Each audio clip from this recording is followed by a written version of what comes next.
Bangladesh fire service ও civil ডিফেন্সের একটি মহড়া অনুষ্ঠিত হচ্ছে বাংলাদেশ সচিবালয়ের অভ্যন্তরে। আমরা এখন সেটি তাদের যে প্রদর্শনী হচ্ছে, কিভাবে আগুন যদি লেগে যায় তাহলে সেটি কিভাবে নির্বাপন করতে হবে এবং অগ্নি দুর্ঘটনা থেকে কিভাবে আমরা রেহাই পেতে পারি, জানমালের ক্ষয়ক্ষতি থেকে আমরা কিভাবে রেহাই পেতে পারি, সে বিষয়ে আমরা বিস্তারিত মহড়াটি এখন দেখব।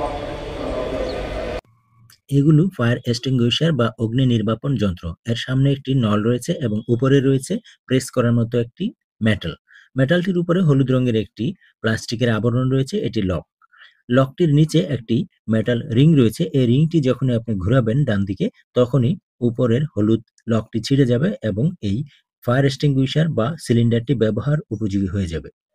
আপনি হয়তো বিভিন্ন অফিস আদালত কিংবা বড় বড় শপিং মলে এ ধরনের ফায়ার এক্সটিংগুইশার বা সিলিন্ডার ঝুলিয়ে রাখতে দেখেছেন, কিন্তু কখনো আপনার মনে প্রশ্ন জেগেছে যে এটি কিভাবে ব্যবহার করে? যদি আপনি এটির ব্যবহার না জেনে থাকেন বা না শিখে থাকেন, তাহলে আজকে ফায়ার সার্ভিস ও সিভিল ডিফেন্সের মহড়া থেকে আমরা শিখে নেব যে ফায়ার এক্সটিংগুইশার সিলিন্ডার কিভাবে ব্যবহার করে। ফায়ার সার্ভিস ও সিভিল ডিফেন্সকে অবশ্যই আপনি অগ্নি দুর্ঘটনা ঘটার সঙ্গে সঙ্গে 999 রিং দিয়ে জানাতে পারেন, কিংবা ফায়ার সার্ভিসের নিজস্ব নাম্বার রয়েছে, সেই নাম্বারেও আপনি রিং দিয়ে জানাতে পারেন। ডান পাশে যে কালো এক্সটিংগুইশারটি দেখতে পাচ্ছেন, এটি হলো যখন রুমে আগুনের কারণে অত্যধিক তাপ হয় এবং রুমটি গরম হয়ে যায়, সেই রুমটি ঠান্ডা করার জন্য।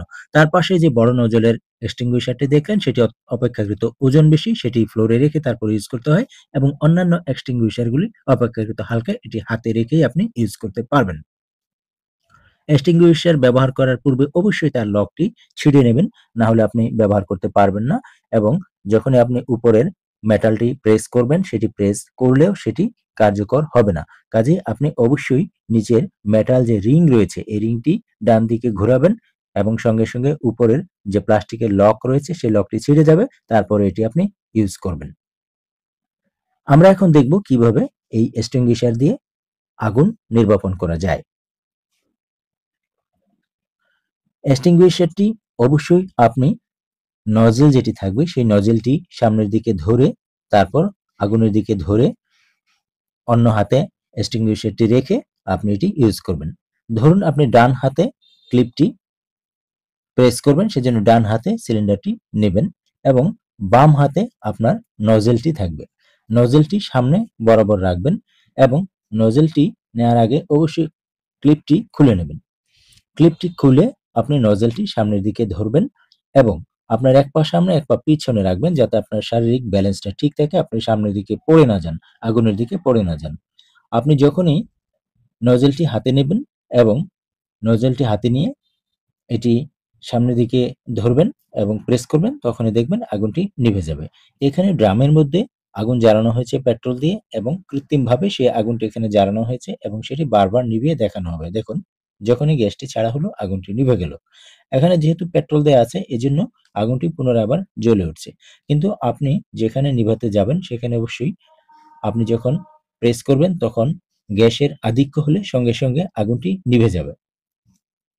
এখানে বারবার দেখানো হচ্ছে যাতে আমরা সচেতন হতে পারি এবং কিভাবে আগুন নির্বাপন করা যায় সেটি শিখতে পারি, এজন্য এটি বারবার পুনঃ পুনঃ দেখানো হচ্ছে।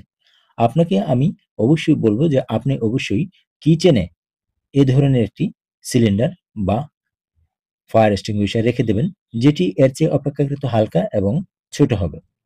কিচেনে যে কোনো সময় আগুন থেকে দুর্ঘটনা ঘটে যেতেই পারে, সেজন্য আমরা কিচেনে এক্সটিংগুইশার ছাড়াও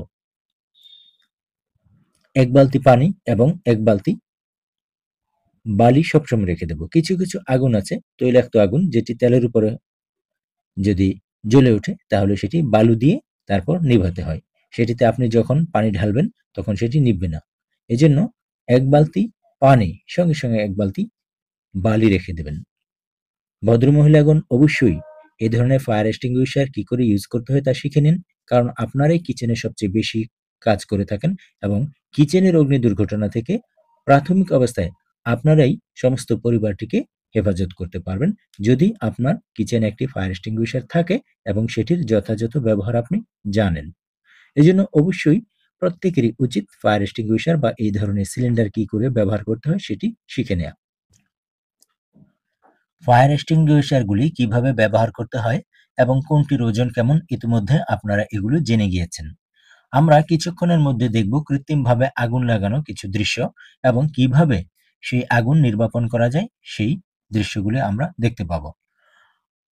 ফায়ার সার্ভিস ও সিভিল ডিফেন্স গতি, সেবা, ত্যাগ তিনটি উদ্দেশ্যকে সামনে রেখে কাজ করে থাকে। তারা দ্রুতগতির সাথে অগ্নি নির্বাপন স্থলে গিয়ে তারা সেবা প্রদান করার চেষ্টা করে। অগ্নিতে যারা আহত হয়েছেন তাদেরকে অ্যাম্বুলেন্সে করে দ্রুত হসপিটাল পর্যন্ত পৌঁছে দেয়া এবং যারা উদ্ধার হতে পারেননি তাদেরকে উদ্ধার করা, যারা আহত হয়েছেন তাদেরকে তাৎক্ষণিক সেবা প্রদান করা এবং যে সমস্ত লোক আটকা পড়েছেন উঁচু বিল্ডিংয়ে তাদেরকে সিঁড়ি দিয়ে কিভাবে নামিয়ে আনা যায় সেই ব্যবস্থা করা ইত্যাদি সমস্ত সেবাগুলি ফায়ার সার্ভিস ও সিভিল ডিফেন্স দিয়ে থাকে। ফায়ার সার্ভিস ও সিভিল ডিফেন্সের চৌকস এবং দক্ষ ডুবুরি দল রয়েছে যারা নৌ দুর্ঘটনায় নিমজ্জিত লঞ্চের ভিতর থেকে যাত্রীদেরকে উদ্ধার করে থাকেন এবং আল্লাহ না করুক যদি লঞ্চ দুর্ঘটনায় মৃত্যুবরণ করে কেউ তাহলে তার ডেড বডি গভীর পানির নিচে থেকে তুলে নিয়ে আসেন।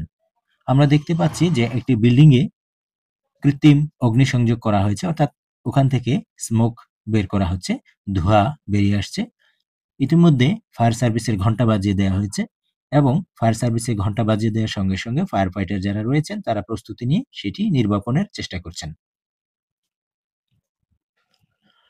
ফায়ার সার্ভিসের ফায়ার ফাইটাররা অত্যন্ত দক্ষ এবং চৌকস। তারা তাদের জীবনকে বাজি রেখে জনগণের জানমাল রক্ষা করার জন্য ছুটে যায়। কাজেই আমরা যখনই কোথাও অগ্নি দুর্ঘটনা ঘটবে আমরা সেটি দেখার জন্য ভিড় না করে ফায়ার সার্ভিস ও সিভিল ডিফেন্সের গাড়ি যেন সহজে ঢুকতে পারে এবং তারা দ্রুত সেই অগ্নি নির্বাপন করতে পারে সেই ব্যবস্থা করে দেব। আমরা অনেকেই আগ্রহী হয়ে উঠি কি করে সেটি ভিডিও ধারণ করব এবং আমি নিজে গিয়ে সেটি আগে দেখব। আমার দেখার চেয়ে সেখানে যারা আটকা পড়ে আছেন, সেখানে যারা আহত হচ্ছেন তাদেরকে উদ্ধার করাটা খুবই জরুরি। সেজন্য ফায়ার সার্ভিস ও সিভিল ডিফেন্সের গাড়ি যেন সহজে অগ্নি নির্বাপনের জন্য দুর্ঘটনাস্থলে যেতে পারে সেজন্য অবশ্যই রাস্তা আমাদের ফাঁকা করে দেওয়া উচিত এবং অযথা ভিড় না করাই উচিত।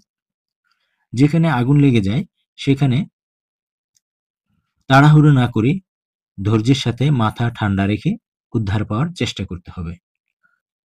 অযথা তাড়াহুড়ো করে সেখান থেকে হুড়মুড়িয়ে নেমে আসতে গেলে, সিঁড়িতে সবাই একসাথে নেমে আসতে গেলে দেখা যায় যে একজনের পায়ে পিষ্ট হয়ে অন্য লোক মারা যেতে পারে। সেজন্য আমরা চেষ্টা করব যথাসম্ভব মাথা ঠান্ডা রেখে ডিসিশন নেওয়া যে কিভাবে নিজেকে উদ্ধার করব এবং অন্যও যাতে উদ্ধার হতে পারে সেদিকেও আমরা সচেষ্ট থাকব। ফায়ার সার্ভিস ও সিভিল ডিফেন্স ফায়ার ফাইটারগণ শিফট ডিউটি পালন করে থাকেন। যারা ফায়ার সার্ভিস ও সিভিল ডিফেন্সের তাৎক্ষণিক দায়িত্বে থাকেন বিভিন্ন জায়গা থেকে টেলিফোনে তথ্য আসার সঙ্গে সঙ্গে ঘন্টা বাজিয়ে দিয়ে থাকেন এবং ঘন্টা বাজানোর সঙ্গে সঙ্গে যারা ডিউটিতে রয়েছেন তারা তাদের যে রুম রয়েছে সেই রুমে প্রত্যেকের খাটের পাশে আলনা বা হ্যাঙ্গারে তাদের ড্রেস ঝুলানো থাকে।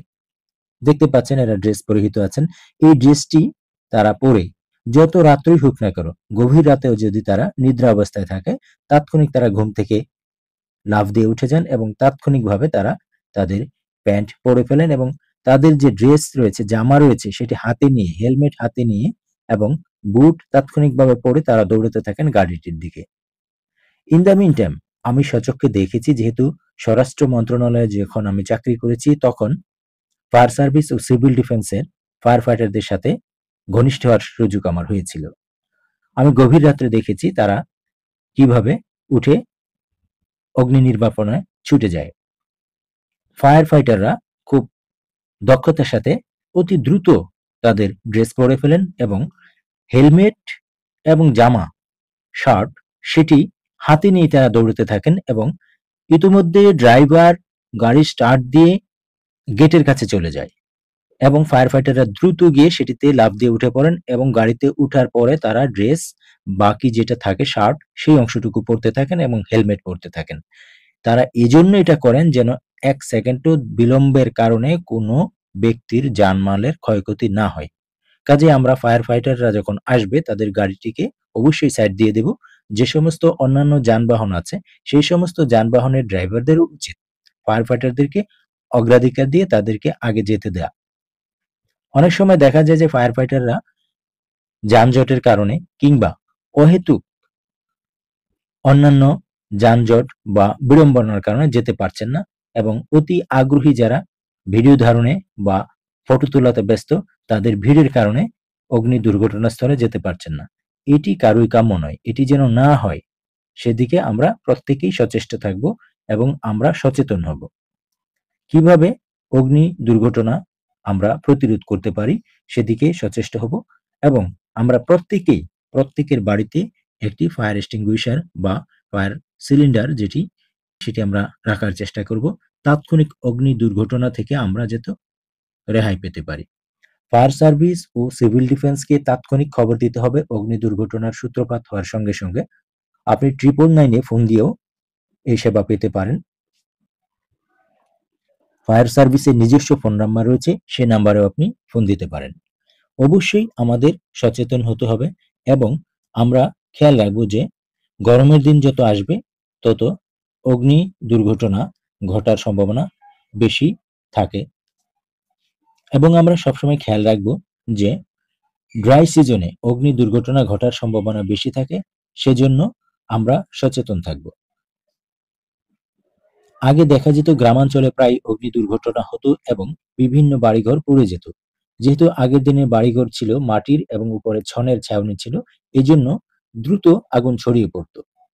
দ্রুত যেন আগুন ছড়িয়ে না পড়ে সেজন্য গ্রামে যারা বসবাস করেন তারা রাত্রে শোয়ার পূর্বে মাটির চুলার আশেপাশে যে সমস্ত খড়কুটো বা লাকড়ি থাকে সেগুলি সরিয়ে রাখবেন এবং জ্বলন্ত চুলায় কমপক্ষে একটু পানি ছিটিয়ে দিয়ে সেই চুলাটি নিভিয়ে রাখার চেষ্টা করবেন, জ্বলন্ত অঙ্গার যেন চুলার ভেতরে না থাকে। সাধারণত দেখা যায় গ্রামের যে সমস্ত চুলাগুলি ছিল সেই চুলায় রান্না করার পরে যারা ঘুমিয়ে যেতেন চুলার আশেপাশে খড়কুটো এবং লাকড়ি থাকার কারণে জ্বলন্ত চুলার অঙ্গার থেকে আস্তে আস্তে আস্তে আস্তে সেটি আগুনে রূপান্তর হতো এবং সেই আগুন সেই পাতা বা লাকড়িতে গিয়ে ধরতো এবং সেই পাতা বা লাকড়ি থেকে পুরো রান্নাঘর জ্বলে যেত এবং যেহেতু যেখানে আগুন জ্বলে সেখানে প্রচুর বাতাসের সৃষ্টি হয়। আপনারা অবশ্যই জানেন এটি বিজ্ঞানের একটি বিষয় যে যেখানে আগুন ধরবে সেখানে গরম বাতাস উপর দিকে চলে যাবে এবং চারদিক থেকে ঠান্ডা বাতাস এসে সেই স্থানটি দখল করবে। এজন্য যখনই আগুন লাগে সেখানে দেখবেন প্রচুর বাতাস সৃষ্টি হয় এবং বাতাসের কারণে আগুন আরো বেশি দাউ দাউ করে জ্বলে ওঠে। সেজন্য গ্রামে এখন অনেকেই সচেতন। আগের মতো এখন আর অগ্নি দুর্ঘটনা গ্রামে দেখা যাচ্ছে না, জানমালের ক্ষয়ক্ষতি কম হচ্ছে। আমরা প্রত্যাশা করব প্রত্যেকটি পরিবার যেন অগ্নি দুর্ঘটনার ব্যাপারে সচেতন থাকেন এবং গ্রামাঞ্চলে আমরা লাকড়ি বা খড়কুটো চুলার আশেপাশে রাখবো না, একটু দূরে রাখবো। আমরা কিভাবে অগ্নি নির্বাপন করা হয় সেটি ইতিমধ্যে কিছুটা দেখেছি এবং আমি ইতিমধ্যে বলেছি যে ভদ্রমহিলাগণ সবচেয়ে বেশি অগ্নি দুর্ঘটনার বিষয়ে সচেতন থাকবেন, যেহেতু তারা কিচেনে থাকেন সবচেয়ে বেশি এবং পরিবারের সবচেয়ে বড় দায়িত্বটি আপনারা পালন করে থাকেন, রান্না বান্নার কাজ করে থাকেন। হয়তো অফিস আদালত শেষেও আপনাকে কিচেনে গিয়ে কিছুটা সময় দিতেই হয় সন্তানদের জন্য। সেজন্য কিচেনে অবশ্যই আপনি অগ্নি নির্বাপন যন্ত্র এবং পানি, বালি এসব মজুত রাখবেন এবং কোন আগুন কিভাবে নিভাতে হয় সেটিও জানার চেষ্টা করবেন। যদি আপনার তৈলাক্ত কিছুতে আগুন লেগে যায় তাহলে অবশ্যই সেটি বালু দিয়ে নিভানোর চেষ্টা করবেন। আর আপনাকে অবশ্যই যদি পানি দিয়ে নিভানো যায় এরকম কোনো আগুন জ্বলে ওঠে এরকম কোনো পাতিল কিংবা কড়াইয়ে তাহলে সেটি পানি দিয়ে নির্বাপন করার চেষ্টা করবেন। এই ফায়ার এক্সটিংগুইশারটি অপেক্ষাকৃত বড়, যেহেতু এটির ওজন বেশি সেজন্য এটি অবশ্যই ফ্লোরে রেখে তারপর এটি ইউজ করতে হবে। এটির নজেল বেশ প্রশস্ত এবং এটি নজেলটি খ্যাস করে একটি শব্দ করে। ভয় পেলে চলবে না। আপনি যখন জানবেন যে বড় সিলিন্ডারে খ্যাস করে একটি শব্দ হয় তখন আপনার মনে আর ভয় লাগবে না। আপনি অবশ্যই যদি এটি রিফিল করাতে হয় তাহলে আপনি যদি বাসা বাড়িতে ইউজ করেন অবশ্যই এটিকে ১ বছর বা ২ বছর পরে রিফিল করাতে হয়, এটির মেয়াদ এক্সপায়ার্ড হয়ে যায়। আপনি অবশ্যই দোকানে প্রেরণের পূর্বে আপনার যে গ্যাস রয়েছে সেটি খালি করে তারপর পাঠাবেন। অন্যথায় দোকানদার আপনাকে ঠকাতে পারে, বলবে রেখে যান, পরবর্তীতে সে পুরনো গ্যাসের উপরে শুধু স্টিকার বদল করে আপনাকে আবার এটি দিয়ে দিতে পারে। এজন্য আপনি এই বিষয়টি নিয়ে সতর্ক থাকবেন। নজলটি অবশ্যই সামনের দিকে ধরবেন এবং সিলিন্ডারটি ফ্লোরে থাকবে, যেটি অত্যধিক ওজন, এটি আপনি হাতে রাখতে পারবেন না এবং এটি প্রেস করার সঙ্গে সঙ্গে আগুন নিভে গেল। এমনিভাবে আপনি এটি দিয়ে আগুন নিভাতে পারবেন। আপনি বাসা বাড়িতে যে সমস্ত সিলিন্ডার ব্যবহার করবেন আপনার কিচেনের জন্য, সেটি এর থেকে অনেক ছোট হবে এবং ওজনে হালকা হবে। সেটি হাতে নিয়েই আপনি প্রেস করে আগুন নিভিয়ে ফেলতে পারবেন। আপনি চুলার আগুনের যদি অগ্নি দুর্ঘটনা ঘটে তাহলে আপনার কিচেনে অবশ্যই ১ বালতি পানি সঙ্গে ১ বালতি বালি সবসময় রেখে দেবেন।